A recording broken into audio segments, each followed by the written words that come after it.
Welcome back mga kabayan! Nagbabalik po muli ang inyong lingkod upang magbigay sa inyo ng mga bago at nagbabagang mga balita. Tila ba naging mainit na usapin ang isyong ito sa mundo ng social media? Isang matinding kaguluhan ang kasalukuyang nagaganap sa palasyo dahil sa sunod-sunod na isyu na bumabalot sa administrasyon ni Presidente Kuting. Ang pinakahuling balita, ang First Lady na si Liza Tanas Magsa ay di umano'y nasiraan ng bait. Ayon sa mga insider, matagal na raw na may problema sa kalusugan sa inang isip si Liza Tanas, ngunit lumala ito sa mga nagdaang linggo. Ilang beses na siyang nakitang nagwawala sa loob ng palasyo dahilan para maging aligaga ang mga staff at security personnel. Ang sitwasyon ay nagdulot ng matinding stress hindi lamang kay Presidente Kuting kundi pati na rin sa buong gabinete. Kasabay nito, si House Speaker Tambaloslos naman ay nakaranas ng hindi inaasahang pagkawala ng buhok. Maraming haka-haka ang lumabas na ang pagkalbo o pagkakalbo niya ay dulot ng labis na pag-iisip sa mga naggaganap sa pamahalaan ayon sa kanya. Hindi na kami magkakanda-ugaga sa pag-aayos ng mga problema. Lahat ng ito ay tila sabay-sabay na dumadating. Bukod sa mga personal na isyong kinakaharap ng unang pamilya at mga mataas na opisyal, tumitindi rin ang mga hamon sa pamahalaan tulad ng tumataas na presyo ng bilihin, mga protesta laban sa pamamalakad ng administrasyon at mga kontrobersyang kinakasangantutan ng ilang miyembro ng gabinete. Ilang political analysts ang nagsasabing maaaring magdulot ng malaking epekto sa kredibilidad at katatagan ng administrasyon ng mga kasalukuyang pangyayari. Kapag hindi naayos agad ang mga internal na problema, maaaring magdulot ito ng mas malawakan na krisis sa pamahalaan. Ani ng isang propesora sa University of the Philippines. Sa kabila ng lahat, nananatiling tahimik si Presidente Kuting sa mga isyong ito. Wala pa siyang inilalabas na formal na pahayag, ngunit ayon sa ilang malapit na sa kanya, patuloy siyang kumikilos upang marisolba ang mga suliranin. Ang sambayanan ay patuloy na umaasang maaayos ang sitwasyon sa lalong madaling panahon. Samantala, ang mga mata ng buong bansa ay nakatutok ngayon sa Malacanang, naghihintay sa susunod na kabanata ng tila teleseryeng drama ng administrasyon ni Presidente Kuting. Well, para nga sa buong impormasyon ay panoorin na lamang ang buong video. At kung bago ka pa lamang sa aking channel, huwag kakalimutan mag-subscribe, pindutin ang notification bell at piliin ang all upang laging maging updated sa mga bago at nagbabagang mga balita. At sa mga solid viewers naman natin dyan, maraming salamat naman po sa patuloy na pagtangkilik sa ating channel. Tuloy-tuloy lang po ang laban para sa katotohanan at para na rin sa kinabukasan ng ating pinakamamahal na bansang Pilipinas. Dapat kasuhan ang mga demonyong karakter sa libro ni Attorney Vic. Actually, well, bago pa yung libro niya, na-expose na rin natin to, yung mga pinag-uusapan natin. Pero alam niyo ba, mga kababayan, okay, na itong hinayupak na babaeng itong si Liza ay nag-forward ng special list of applicants. Nasa book po ito, kaya you really have to get this book. Okay? Ayan. Napusta to ni Mother. Ayan, special list of applicants. Okay? Si Liza po ang may gawa nito. Nakalagay dito, mga kababayan, kung sino-sino ang gusto niyang paupuin. Ipa-appoint na kahit ito ay mga sindikato o ito ay mga masasamang record in the past sa government. So dito sa librong ito, kung matino ang ating gobyerno, may matino pang natitirang ahensya sa gobyerno, dapat managot ang buwakan ng inang Liza Marcos, ang jutang Genemes na si Martin Romualdez, at ang kapatid ni Liza na si Martin Araneta. Kasi yung mga in-expose ko sa inyo, nandito ang karamihan sa book ni Attorney Vic. So balikan natin dito sa special list of applicants. Imagine nyo, mga kababayan, kung natatandaan niyo si Taning, ay nagpakalat sila ng kasinungalingan about me, na kaya daw po ako ay naging kritiko ng bangag na si Marcos Jr. ay dahil hindi ako nabigyan ng appointment. Nakakaloka, di ba? Nakakatawa ang kanilang mga kasinungalingan. Okay, tignan natin. Bakit nabura to? Okay? Dahil dito, mga kababayan, si Taning ay nakasulat dito na nirecommend, medyo bumalabo lang ito. Ayan, as office in the of the Presidential Advisor on Political Affairs, tsaka dinaldal niya to, di ba? Siya yung nakasulat diyan. Ayan yung pangalan niya, burado lang, oh. Oh, yan, nirecommend siya ni Lisa kasi gusto niyang magano dahil may ano yun may tanning, di ba? Anyway, may tanning daw, di ba? Alam niyo na yung istorya na yun. So siya pala ang nakalagay dito na nagpaupo. Imagine mo, ang galing nilang magbaliktad. Kasi kung kung ako ay nag-apply, dapat nandyan sa listahan ni Attorney Vic na ako ay nagsabi kay Lisa Tanas, di ba? Tingnan ninyo mga kababayan, kung babalikan ninyo yung 2022, pinakalat nila. Kaya ako nag-start maging critic nitong gobyernong Bangag dahil hindi daw po ako pinagbigyan na magpa-appoint dahil ako daw nag-apply. Kung si Lisa ang aking ka-elbow to elbow, which is siya naman talaga, ang kausap ko dyan, hindi ba sana nasa listahan ang pangalan ko na ako ay nagpa-appoint? Well, wala. Okay? Ngayon, mga palangga, dito sa listahang ito, may mga remarks ito.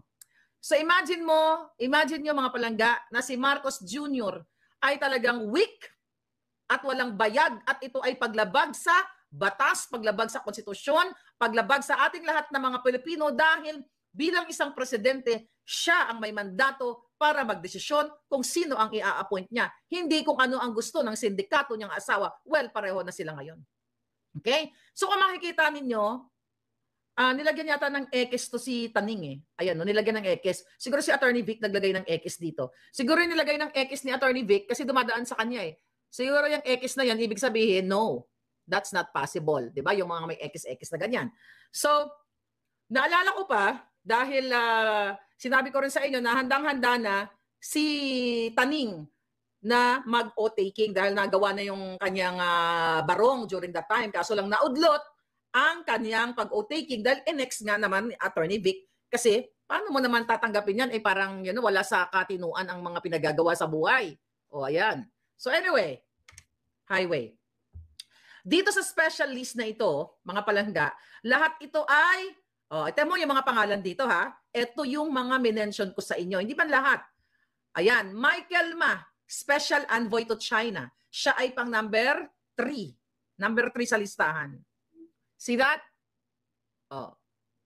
Ayan ba? Michael Ma. Ayan po, Michael Ma.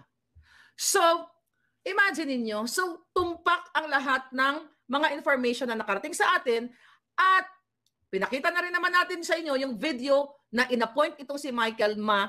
Hindi natin alam kung kailan siya inappoint kasi yung pinalabas nating video doon sa Chinese Embassy na siya ay ino-honor o ini-introduce siya, ito siya mga kababayan. Michael Ma. Tignan natin. Balikan lang natin to. Special Envoy of the President to China, Mr. Michael Ma.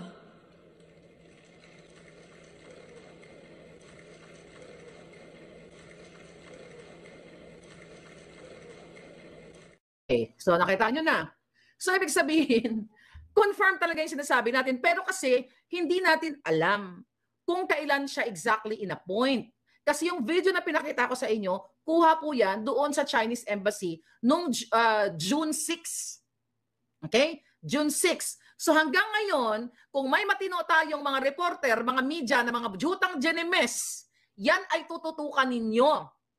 Yung dating executive secretary ay nandyan na sa book niya. And then also itong mga dokumento na to, kung ito ay kasinungalingan, dapat kasuhan ni Lisa Tanas, si Attorney Vic, kung ito ay fabricated. 'Di ba? O ayan, media, mga yawa mo. Ayan si Michael Ma. Hanggang ngayon, hindi sumasagot ang gobyernong Bangag. At hindi po sila nag-release ng appointment letter o hindi nag-take ng oath si Michael Ma. Pero ang mga yawa na mga mainstream media na ginagagawang Pilipino, hanggang ngayon ayaw nilang pag-usapan. Dahil what? Takot kayo kay Sindikato Lisa? Baka gurgurin kayo? Nasa inyo ng palad lahat. Ano pa ang silbi ninyo? Well, wala kayong mga silbi. We all know that, mga palangga. Mapagod lang ako sa nganga bells dito. Alam natin na ang mainstream media ay wala sa ayos. Okay? O mga giatay. Then, dito, ito yung mga tinira natin dati. Ayan, patay na to. Wala na to. Well, si Hubert Guevara, wag na yan. Dead na yan. Okay? Questionable pa nga yung pagkatsugi niyan. Baka na gurgur ni Lisa yan. You'll never know. Ito, questionable. Ayan si Mel Robles. Diba? July pa lang, ito siya. Ayan. Yan pangalan niya. Kita niyo ba? Ba't ganyan? So, July pa lang, doon pa lang ako sa Pilipinas. Binoboljak ko na ito dahil ito ay may record, may kaso in the past. Kaya nga sabi ko, ito ba ang pagbabangon sa Pilipinas? Alam mo, sabi ng palangga ko nung ako'y nasa Pilipinas, sinabihan niya ako, ay tinakwento ko sa inyo, sabi niya, wag ka munang magsasalita dyan patungkol sa mga ina-appoint ni Kuti, ni BBM, ni Lisa. Kasi hindi natin alam kung anong kayang gawin sa'yo.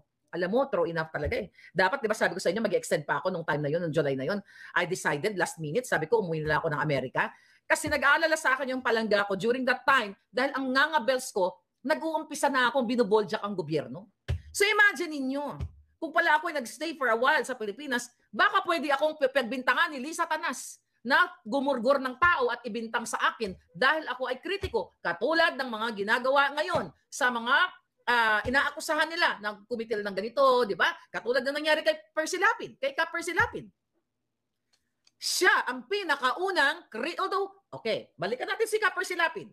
Si Percy Lapid po, siya ang pinakaunang kritiko ni Marcos Jr. pagdating sa sugar smuggling, sa smuggling. At dun sa kanyang mga nakaraang report nung siya ay nabubuhay pa, sinasabi niya na ang involved sa smuggling ay mga kamag-anak ni Lisa Marcos. True enough. Mamaya, dadako tayo dyan. Kaya, di ba, siya ay ginorgor, pinagbintangan si General Bantag na dating tao ni Pangulong Duterte. Tanungin ko kayo ng mga supporter ni Ka Percy Lapid. I hope we can get a beautiful, not a beautiful, a good story from maybe later, ano?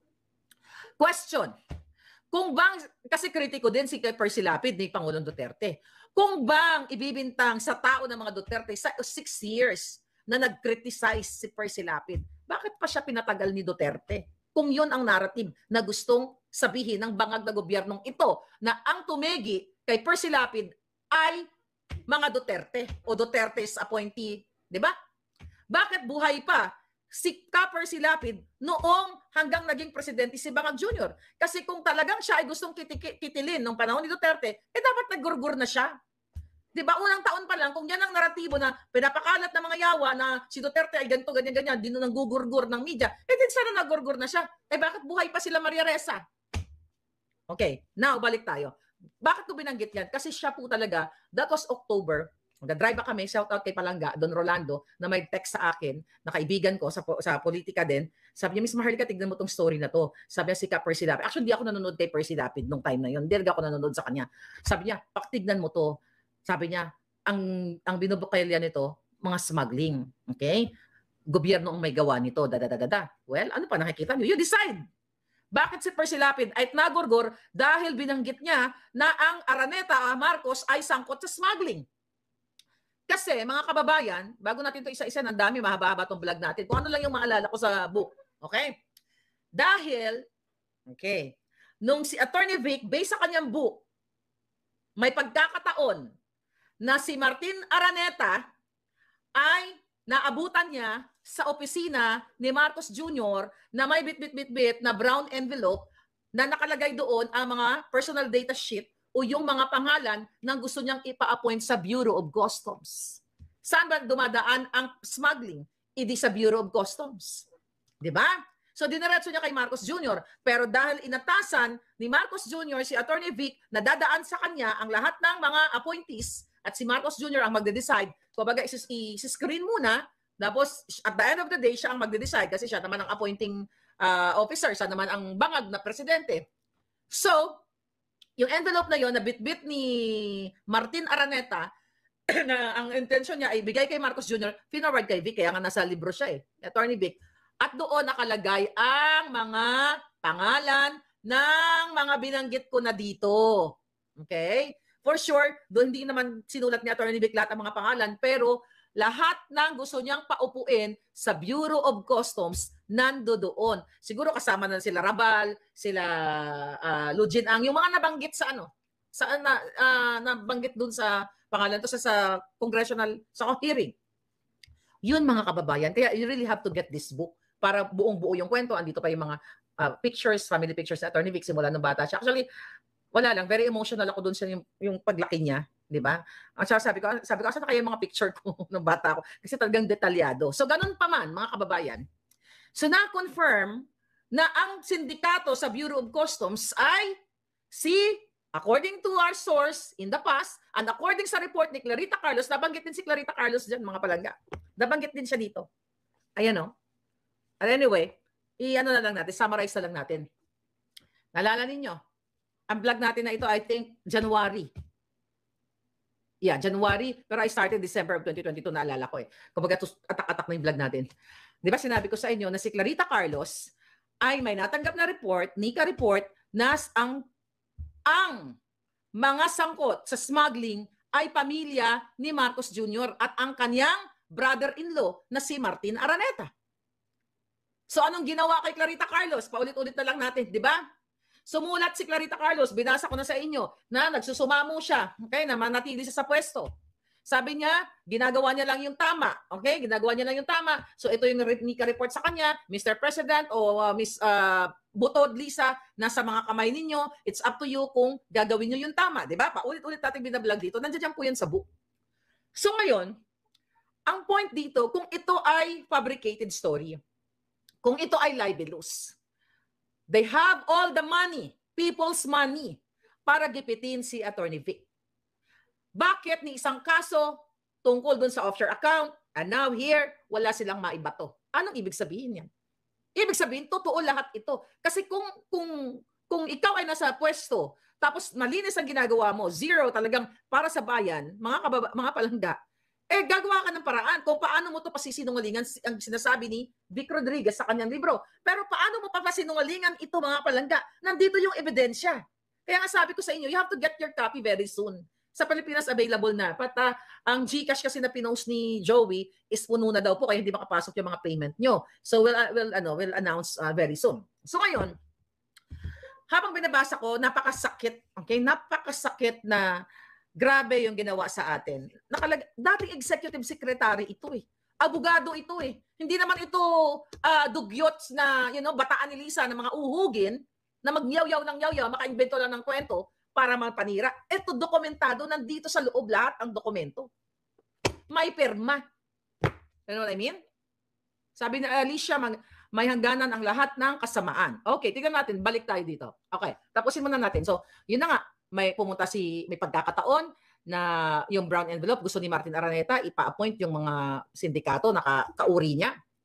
And also, true enough, si Clarita Carlos tinanggal dahil ni-report niya dahil gusto niyang somehow in fairness kay Clarita during that time, kaya niya sinabi niya na ginagawa niya lang yung trabaho niya at sabi niya ang issue sa smuggling ay is a national threat o national security kasi kasama diyan ang food security. 'Di ba? Pag nagutom kayo dahil nilamon na lahat ng mga yawa, edi patay, gurgur kayong lahat, 'di ba? Parang ganoon. So ngayon, ni-report ni Clarita 'yon. Kaso lang si Clarita Carlos ay nilamon na at nawalan ng prinsipyo.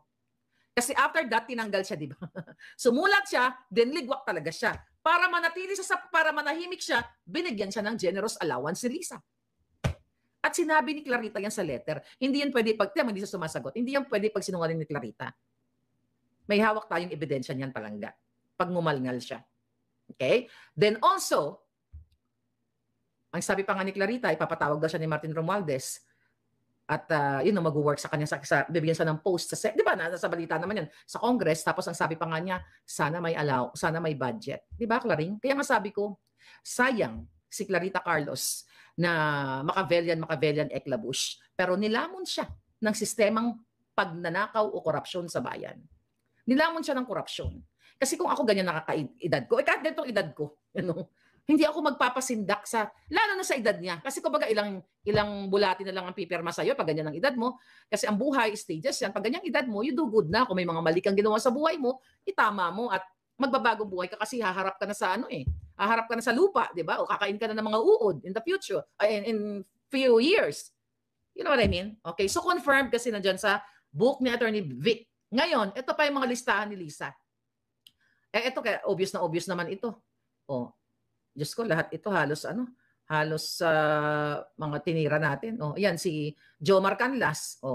Si Lumagi. Tignan mo ito. Yogi Filimon. Ayan, in-ekis na ni Attorney Vic siguro. Si Attorney Vic ba nag-ekis ito sa Bureau of Custom? Ayan, Yogi Filimon. Yan sila ay mga kilalang mga smuggler. Ayan po, smuggler dyan sa Bureau of Customs. Kaya wala na kayong aasahan sa gobyerno natin dahil pinaupo na ni Lisa ang mga magagaling na kawatan at mga sindikato. Kaya wala kayong aasahan. The only thing you can do is get them out. Hilain nyo sila. Pero huwag kayong mag-alala. Papunta tayo dyan. Alright? Sino pa itong mga to? Tignan natin kung may kakilala ako dito. Nandito yung pangalan ni Paul Soriano. Oh, well, naligwak na rin yun dahil, pero alam niyo naman yon, natural born, US citizen. Never nag-renounce ng citizenship. Alam niyo, mga buwakan ng ginemis na mga kongresista at senador, ang sarap talaga nilang patalsikin lahat. Yung institusyon na yan dapat mawala na. Alam mo kung bakit? Napakalaki pong bagay itong issue na ito noon pa kay Paul Soriano. Natural born citizen po siya. Amerikano siya. And up to now, ang ginagamit niya pag nagta-travel siya ay US passport. Kung matino ang kongresista at mga senador natin, isang patawag lang yan sa immigration, paimbestigahan lang yan, makikita nila kung ano ang passport niyan. Nilik nga nila yung US passport ko. Pero tinanggal nila, di ba? Nilik nila. Pinadukot ni Lisa sa immigration, tanginang yan, hindi ko sinishare ang US passport ko. Pero nilik nila sa Twitter, thank you kay Joey, siya ang nag-send sa akin, pero dinilit kagad ng mga hinayupak, mga takot. Kasama po yan sa case na inano ko dito. Sinabit ko dito. So imagine mong hayop na yan, na Lisa na yan. Kaya Gigimonyo yan, leader talaga ng sindikato yan. Yan yung sinasabi ko sa inyo. Number 1, yaan ay kasalanan, labag sa batas na mag-appoint ka ng natural born citizen na hindi nag-renounce ng citizenship niya. Yun. Next, ano pa yung mga pangalan dito? O, see? O, sino to? O, ito yung kanyang nagbigay kay Lisa ng pera, campaign money. Land Bank of the Philippines, itong si Michael Escaler, ito yung, was it Michael Escaler sa, yung nagbigay ng ano, andito yata sa picture na ano natin. Escaler, wait a minute. Ito, Escaler. Ito ba yun sa sugar? Ayan. Ito. Ayan, tingnan natin. Ayan, Michael Escaler. Remember that, mga palangga? Yung pinayagan ni Marcos Jr. na mag-import ng asukal kahit walang sugar order number 6. Okay? Nakita nyo na yan? Kita mo, nag-swak sa banga lahat yung mga inulat ko sa inyo. Akalain nyo, mga palangga, lalabas pala sa libro ni Atty. Vic Rodriguez yan. Ayan yan, Michael Escaler, CEO, All Asian Trade. Alright. So yan ay confirmation lang at na-validate natin. Dahil ito pong binabasa ko sa inyo sa kapapasok lang, listahan ni Lisa Tanas. Kulang, ano yan, 3 page yan, mababa nga ito eh. Ito yung mga gusto niyang ipasok. Ngayon you decide. Sabi ko sa inyo, nasa inyong mga kamay, di ba? Whether you're red or pink, who you are. You're Filipino. Kailangan ipagtanggol mo ang bayan ninyo at kayo ay maging matalino at magising. Ito si Demi Sagala, nandito pala, yung kasama ni Lisa dito. Ito, nalala nyo to? O, yan. Yung hindi daw siya nakikialam, o, yan ang hinayupak. O, yan. Kasama din pala dito si Demi. Pero later on, tinanggal na rin. Nire-assign itong Demi. Okay, tignan pa natin kung sino mga nakalagay dito eh. Uy, wala. Tignan natin kung sino pang mga importanteng mga tao dito. Grabe, ang daming listahan ng demonita, oh. Okay. Ang iba hindi ko nakakilala dito. Yung si Santiago, yung J. Santiago na inassign na sa PPA, kasama yon. Wait a minute. Okay. Michael Ma. Okay, tignan natin yung kabila.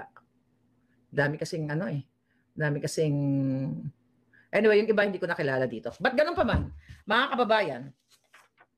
Okay? Ang punot dulo ng inyong kahirapan ngayon ay ang tandem ni Lisa, tandem ni Tambaloslos at ng kanyang kapatid.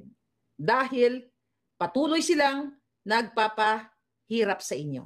Tapos mga palangga, let's talk about Altenco. Ayan, no? Kasi, remember Pagcor? Nalala niyo yung issue sa Okada na sinabi ko sa inyo na si Lisa ay nakipag-meeting kasama si Inigo, kasama si Bibot Nolan. Naalala ko, nandiyan pa rin sa akin yung picture pero malayo na, hindi ko na i-ready. Naalala ko yung picture si Lisa nandito, sa harap niya si Bibot Nolan, tapos si Altenco nandito, tapos nandito si Michelle Lazaro. Anyway, nakalagay po sa book ni Attorney Vic, mga kababayan, na dapat pala, okay, ang i-appoint as Pagcor chairman ay yung si Ram Antonio, brother-in-law ni Lagdameo. Yun daw ang gusto ni Bangag Jr. talaga na i-appoint. At nag-agree naman daw si Attorney Vic na yun ang ma-appoint kasi kaibigan ni Bangag at may trust siya. So ngayon, mga palangga, okay, sino ang may gustong ma-appoint si Altenco? Okay, may pagkakataon, nung andun pa si Attorney Vic Rodriguez, na pumunta si Martin Romualdez at itong si Mitch Lazaro na kung saan ay tawag dito, isa yun sa mga kasabwat ni Romualdez doon sa kung paano sila kumikbak sa Okada. Alright? So nandoon siya sa office ni Kuting, si Michelle Lazaro at saka si Romualdez. Eto. Yun pa lang may gustong magpa-appoint kay Altenco ay si Romualdez at saka itong si Mitch Lazaro. At syempre sa basbas ni Lisa Panasian. Ngayon, ang sabi ni Attorney Vic, sir, parang ganito, hindi to exact sinabi, kaya kailangan nyo magkaroon ng book. Nakakompromiso ka na doon kay Ram Antonio, di ba? Siyempre dapat may palabra de honor ka. Ganyan-ganyan. Nakakompromiso ka na doon. But, nakiusap itong si Tambaloslos at saka yung Mitch Lazaro na 1 taon lang si Altenco. Well, dito nga nagtatapos ang bidyong ito. Kayo naman po ang aking tatanungin mga kabayan. Ano naman po ang inyong mga reaksyon sa balitang ito? Ang ating comment section ay bukas para sa inyong mga samot-saming reaksyon at komento. Lagi niyo pong tatandaan na bilang isang mamamayan ng bansang Pilipinas at bilang isang butante at bilang isang matapat na mamamayan na nagbabayad ng buwis dito sa bansang ito ay kailangan din natin magsalita at mag-react. Huwag kakalimutan, do not let your thoughts left unspoken. As citizen of this country, your thoughts matters. Muli po, kung bago ka pa lamang sa aking channel, huwag kakalimutang mag-subscribe at pindutin ang notification bell upang laging maging updated sa mga bago at nagbabagang mga balita. Huwag din kakalimutang mag-iwan ng like at i-share ang bidyong ito upang ang inyong pamilya, kaibigan at kakilala ay maging aware din sila sa kung anong nangyayari sa ating pinakamamahal na bansang Pilipinas.